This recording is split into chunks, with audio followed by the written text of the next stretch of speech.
Hi, I'm Dona Bushong, and I've been keeping bees for about 6 years now. I came to beekeeping late. I was almost 60 years old when I started. So I did my regular class, started doing Langstroth boxes, and thought, wow, these things are really heavy. Um, and so I was doing some reading and came across a book called Keeping Bees with a Smile. And this is about horizontal hives, um, mostly from Northern Europe. And but the idea was that instead of having boxes that you stacked on top, that you keep boxes this way.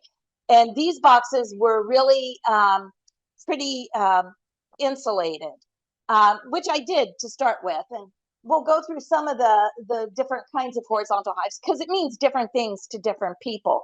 So my first hives were these double deep Lazuten style hives, and that's from this book.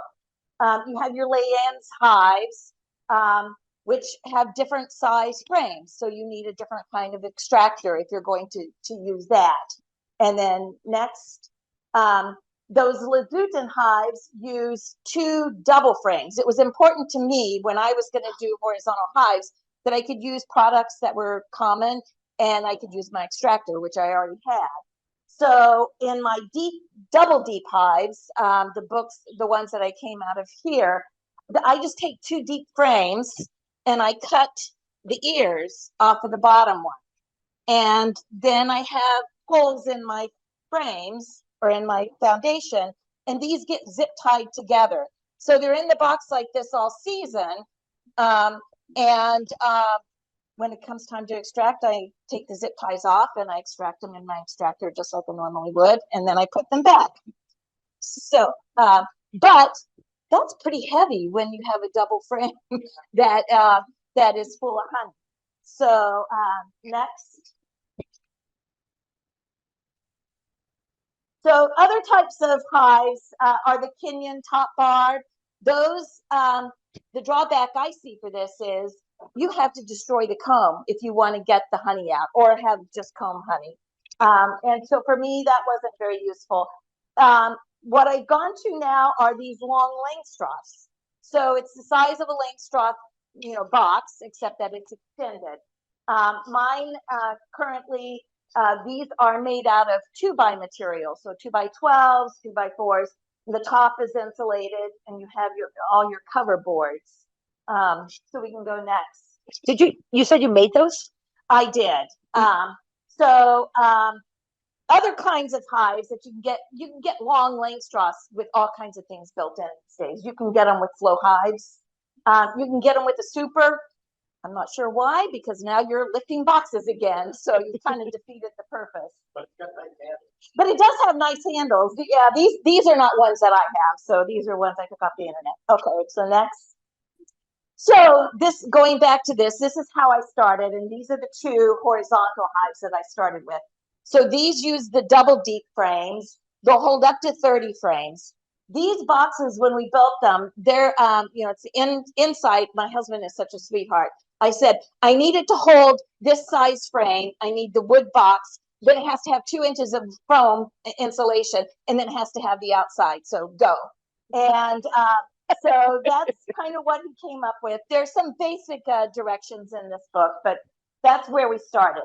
But again, those are pretty heavy, even now. So next, so the one useful thing about this book, though, is if you're going into horizontal hives, it has great explanations on how to do frame placement, because that's where people get mixed up. So in the winter time, my hive goes down to 8 or 10 frames, just like you would have a single super. Just depends on the strength of it. And so I consolidate them down, and you have a follower board or a divider board, and that's how they go through winter. And then in the spring, you want to start opening them up, and so you want to get more new frames in, so they're making comb on that, and you want to get the honey frames all on one end. So that's where this book really is useful if you're thinking about doing horizontal hives. And so next. What I've gone to, I still have the two deep Hive boxes, but I'm going to be transitioning all to just the long lane straws. What I used for we made 3 long lanes last year, and Frederick Dunn, you guys may have heard of him, he's not, a YouTuber, has great plans on the internet for this horizontal hive. And it's the plans made by building it out of 2x material. So they're nice thick boxes. These are not for commercial beekeepers, and they're not for moving around, but they're certainly good for hobbyist beekeepers. And I've got a copy of those plans if somebody wanted to look at them. So this was just an overview of what they look like. So they look a lot like coffins. So you have your big long box. This is a 2x12. His directions have a spacer bottom, a 2x4 at the bottom, to have space below the frames. His idea is that's a lot like a slatted board. It gives the bee slatted bottom board, so it gives the bee space under there. And then you have, these are not permanent fixtures, these are just your divider boards. And then you have inner covers along here. So if my hive is just located here, I only have to open up that side. I've got extra space at the bottom. That little plug there is in one of the inner cover boards, and that allows me to fit a round feeder on top of it in the wintertime or place a package of fondant. I can do that without ever opening up the bees and disturbing them at all. So go ahead from there. So that's, again, the feeder. So I can feed, sugar or the syrup. Next. I like having a queen excluder. I like not, knowing that my queen is not going to get into my honey frames. You can buy queen excluder frames off of Amazon. Because I have the extra space below, I had to put this little shim on to make sure my queen excluder goes there. So I will do my 8 to 10 frames, put my queen excluder there. So it's just like doing a single brood box. And then I'll have a couple of frames of honey that I don't bother with. And then I just put my honey frames on from there. And then you have divider. This is a picture of just showing the divider board here that gets moved, and then the queen excluder. So go on. This is just details from them, how you have your hive, your lid, so it won't fall on you and such. It's a well-made box and by these plants. And so next. So this is a picture of the end of one of mine. The one thing that I thought this box didn't have, and again, my husband came through for me, was I have this 2x4 in the bottom. I really like a screen bottom board for Varroa, and just knowing the health of your hive by being able to look. So this has a 2-inch bottom board. That's just the solid bottom. And I said, I've got this 2-inch or 4-inch shim. I said, can you build me a door on the end? And we'll put a screen bottom board or screen just above the bottom. We'll give it like a 1/2 inch. And then have a space where I can open this up and pull out a whiteboard. And this is just that commercial kitchen wall board, so it's real flexible, and you can hose it off. So he went to work and he got it done. So that was one addition we did to these plans. So we can go from there.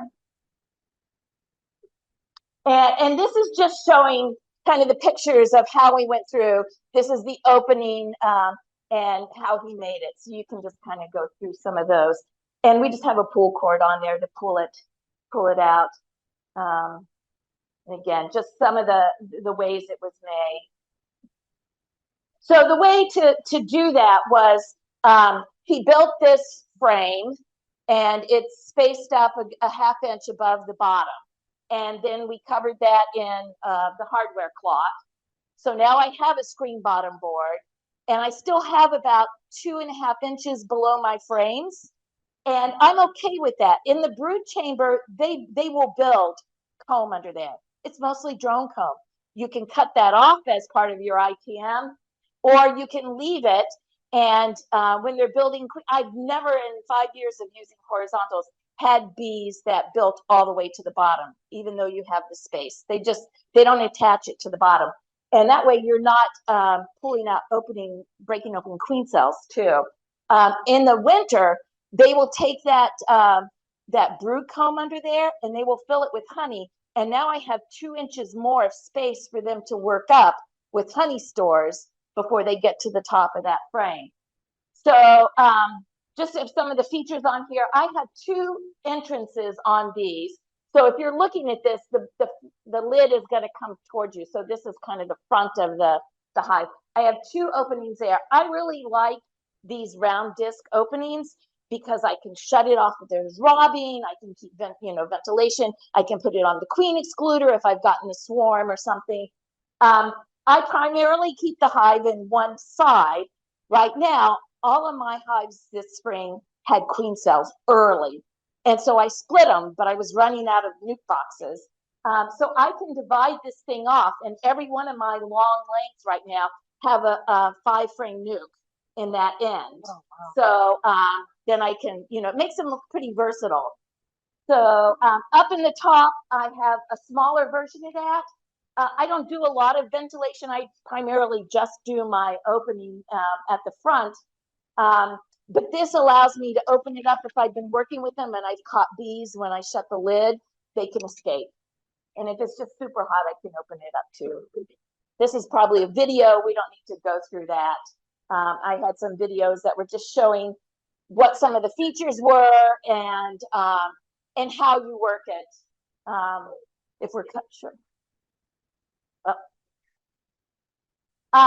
One of the advantages to working a hive like this, and I'm an urban beekeeper. I'm in downtown Havre de Grace, Maryland. Oh, wow. So I don't have a barn and I don't have places where I can stack a lot of honey supers and honey equipment.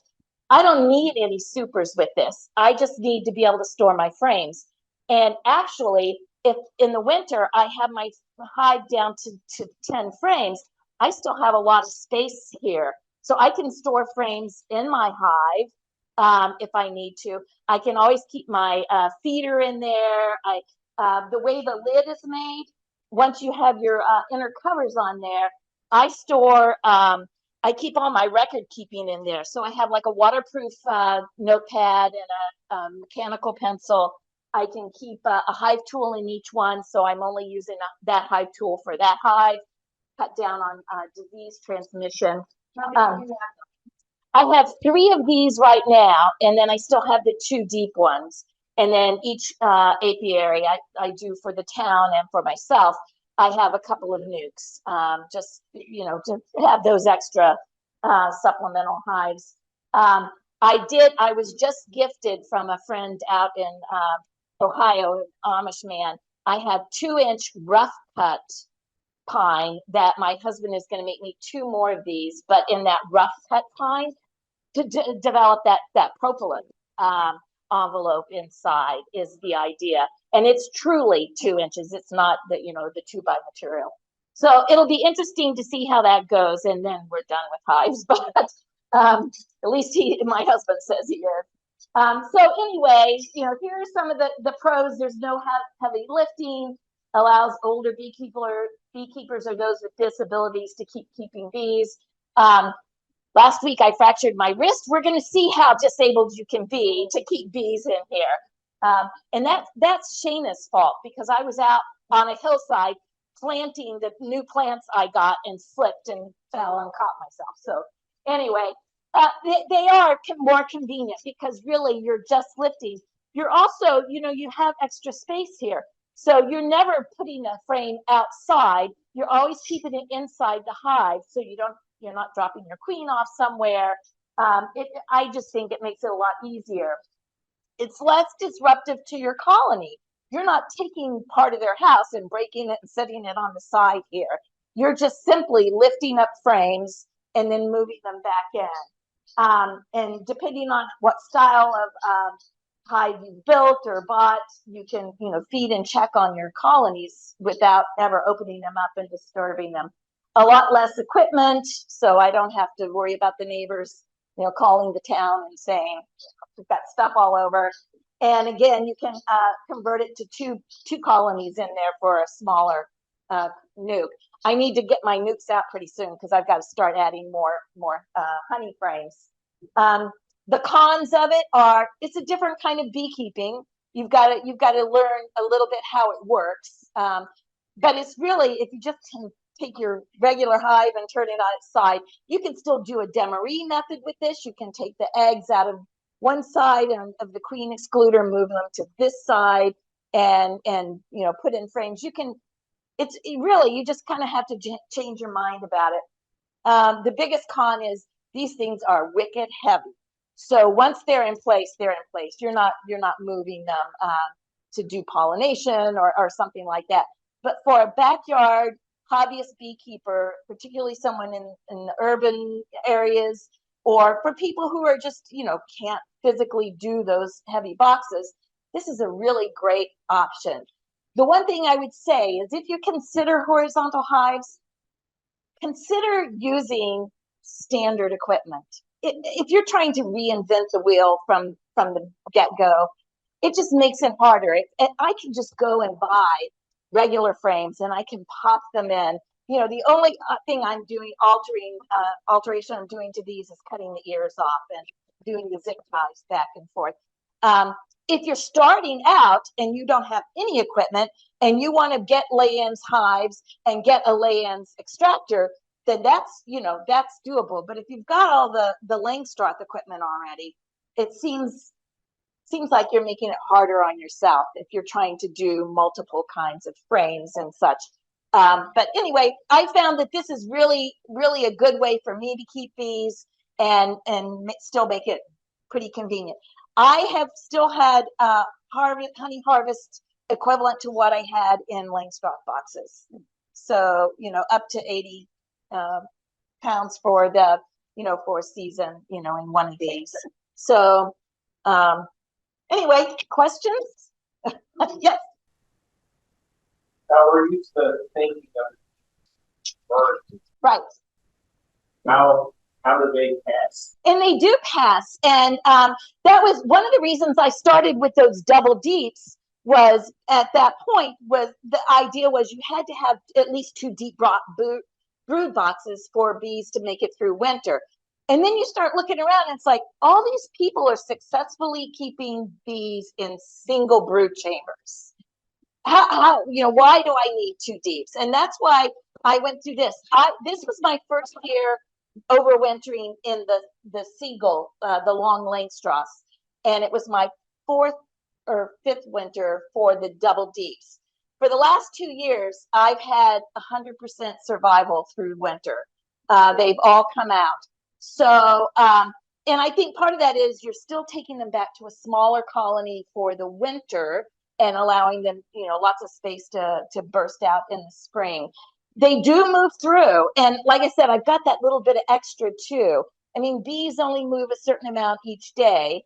And I do put on fondant as emergency feed. Some years they eat it. This year they ate it. It was a crazy winter, but So there's no problem with the pheromones.